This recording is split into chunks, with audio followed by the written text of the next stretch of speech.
بیشتر آپ کو پاکستان اور ہندوستان کے ہی قافلے یہاں پر دیکھنے کو ملیں گے۔ رات گئے میں نے ٹیکسی لی اور میں مسجد کوفہ شب جمعہ کے لیے نکل پڑا۔ مسجد کوفہ میں جہاں امیر المومنین علیہ السلام کی شہادت ہوئی تھی، شب جمعہ کی مخصوصی بہت خاص ہے۔ مسجد کوفہ کی زیارت کرتے ہوئے آپ دیکھیں گے کہ وہاں کے مقامات پر بہت سے اعمال کیے جاتے ہیں۔ اگر آپ کے پاس کتاب ہو تو ٹھیک، نہیں تو آپ کسی عراقی عالم دین کی بھی مدد حاصل کر سکتے ہیں، جن سے آپ کچھ نیاز طے کر کے اعمال کا طریقہ کار پوچھ سکتے ہیں، اور ہر مقام پر وہ آپ کو اس کی ہسٹری بتاتے چلیں گے۔ اس کے لیے ضروری ہے یا تو آپ کو عربی آتی ہو یا جس عالم دین کا آپ نے انتخاب کیا ہے وہ انگریزی جانتا ہو۔ لیکن اگر دونوں ہی صورتیں ممکن نہ ہوں تو گوگل ٹرانسلیٹر کی مدد سے یہ کام بہت آسان ہو جاتا ہے۔ میرا گروپ پہلے ہی مسجد کوفہ کے لیے نکل چکا ہے۔ کافی دفعہ آنے کی وجہ سے میرے لیے یہ آسانی ہو جاتی ہے کہ میں ٹیکسی بک کر کے ہر مقام کی زیارت خود ہی کر سکتا ہوں، اور مولا کے کرم سے مجھے ان مقامات کا کافی علم ہو چکا ہے۔ اگر کرائم ریٹ کی بات کی جائے تو عراق میں زائرین کے ساتھ وہ بہت کم ہے۔ میرے سننے یا دیکھنے میں ایسا نہیں ہوا کہ کسی زائرین کے ساتھ یہاں کے لوکلز نے کوئی بے ایمانی کی ہو یا ان کو کسی قسم کا نقصان دیا ہو، لیکن پھر بھی کوشش کریں کہ اپنے قافلہ سالار کے علم میں ہر بات لائیں۔ لوکل سفر کرتے ہوئے آپ کے پاس پاکستانی ہونے کی صورت میں پاسپورٹ نہیں ہوگا۔ ہمارا پاسپورٹ ایئرپورٹ پر ہی سبمٹ کر لیا جاتا ہے۔ یہ پچھلے 4 سال سے سسٹم شروع کیا گیا ہے، کیونکہ یہاں پر کافی زائرین پاکستان سے آ کر غائب ہو جاتے ہیں اور حصول روزگار کے لیے یہاں پر نوکریاں شروع کر دیتے ہیں، جو کہ ایک نہایت غلط اور حرام عمل ہے۔ آپ نہ صرف اپنے ملک کی ساخت کو خراب کر رہے ہیں بلکہ اپنے پاسپورٹ کو بھی بدنام کر رہے ہیں۔ بیشتر پاکستانی زائرین کی انہی حرکتوں کی وجہ سے تمام زائرین کافی سفر کرتے ہیں۔ جب پاسپورٹ آپ کا جمع کر لیا جاتا ہے تو آپ کو ویزا ایشو کرتے ہیں۔ وہ پرمٹ پیپر ہمیشہ آپ کے پاس ہونا چاہیے، کیونکہ عراق میں جگہ جگہ پولیس چیک پوسٹ موجود ہیں۔ ٹیکسی میں اگر آپ سفر کر رہے ہوں تو عراقی اتھارٹیز آپ سے وہ پرمٹ پیپر طلب کر سکتے ہیں۔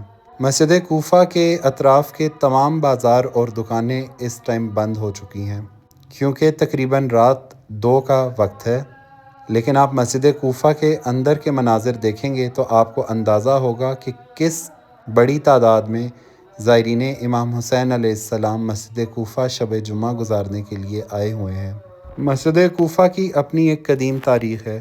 میں چاہوں گا کہ آپ تمام مومنین یہاں وزٹ کرنے سے پہلے مسجد کوفہ کی تاریخ ضرور پڑھیں اور یہاں کے اعمال کو بخوبی جان لیں۔ مسجد کوفہ میں بہت سے مقدس مقامات اور مصلے ہیں۔ ہر مصلے پر 2 رکعت نوافل آپ نے ادا کرنے ہوتے ہیں، اور مقامات میں سب سے بڑا مقام جائے ضربت کا ہے، جہاں پر 19 رمضان المبارک کی فجر کی نماز میں جناب امیر المومنین علیہ السلام کو لائن ابن ملجم نے ضرب لگائی تھی، اور مولا 21 رمضان کو جام شہادت نوش فرما گئے تھے۔ جناب مسلم بن عقیل کا روضہ بھی مسجد کے اندر موجود ہے۔ ہانی ابن عروہ جنہوں نے جناب مسلم بن عقیل علیہ السلام کو اپنے پاس پناہ دی تھی، اس جرم میں ان کو بھی شہید کر دیا گیا۔ مسلم بن عقیل علیہ السلام کے روضے سے تھوڑا سا ہی آگے آپ کو جناب مختار ثقفی کا روضہ نظر آئے گا۔ لاکھانی ٹیم کے ہیلپرز یہاں پر موجود ہیں، جنہوں نے تمام گروپ کے ممبرز کے شوز اپنے پاس ہی رکھے ہوئے ہیں۔ ویسے تو یہاں پر آپ امانت خانے میں بھی شوز جمع کروا سکتے ہیں، لیکن اگر گروپ کی تعداد بڑی ہو تو وہ آپ کو باسکٹس پرووائڈ کر دیا کرتے ہیں، جس میں گروپ کے ہیلپرز تمام زائرین کے شوز اکٹھے کر لیتے ہیں۔ لیکن اگر آپ اکیلے آ رہے ہیں تو آپ امانات میں اپنے شوز جمع کروا سکتے ہیں اور زیارت کرنے کے بعد وہاں سے اپنے شوز واپس کلیکٹ کر سکتے ہیں۔ اس وقت میں مسجد کے مین دروازے سے داخل ہونے جا رہا ہوں۔ داخل ہوتے ہی آپ کو جو سب سے پہلا مقام نظر آئے گا وہ ایک کنویں کا ہے۔ جس کو حضرت نوح علیہ السلام سے منسوب کیا جاتا ہے۔ کہا جاتا ہے کہ اسی کنویں سے وہ پانی نمودار ہوا تھا جو حضرت نوح کے دور میں سیلاب آیا تھا، اور اسی مقام پر آ کر وہ پانی زمین کے اندر چلا گیا تھا۔ تاریخ میں بتایا گیا ہے کہ حضرت نوح علیہ السلام نے، جو کہ نبی اللہ ہیں، انہوں نے یہاں پر ہی اس طوفان کی ایک کشتی بنائی تھی جس سے حضرت نوح نے اپنی اور خدا کی خلقت کی جان بچائی تھی۔ یہ جو سنہرا گنبد آپ کو نظر آ رہا ہے، یہ جناب مسلم بن عقیل کا ہے، اور یہ وہ کنواں ہے جہاں پر مومنین پانی پی کر شفا یاب ہوتے ہیں۔ اکثر مومنین ادھر وضو بھی کرنا شروع کر دیتے ہیں، جس کو مسجد کی انتظامیہ شدید ناپسند کرتی ہے۔ یہ پانی صرف پینے کے لیے ہے، لیکن لوگ یہاں سے گلاسوں میں پانی بھر کے وضو کا عمل بھی جاری کر دیتے ہیں۔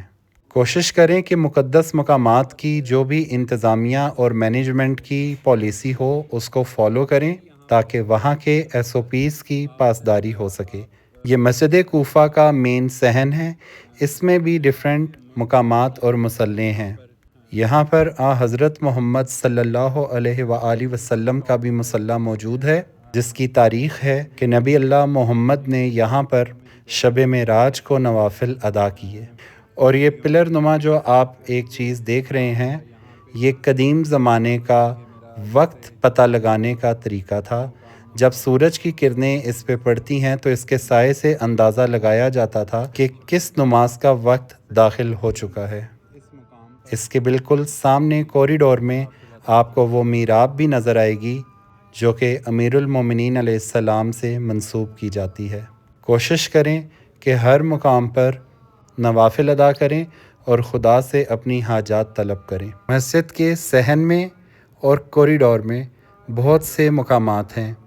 تمام مقامات کی زیارت تو کروانا میرے لیے ممکن نہیں ہے کیونکہ میں نے اپنے گروپ کو بھی جوائن کرنا ہے۔ نیکسٹ پارٹ میں مسجد کوفہ سے ہی سٹارٹ کروں گا، اور اس دعا کے ساتھ کہ اللہ تعالیٰ آپ تمام دیکھنے والوں کو اس جگہ کی زیارت نصیب فرمائے۔ الہی آمین۔ Thanks for watching.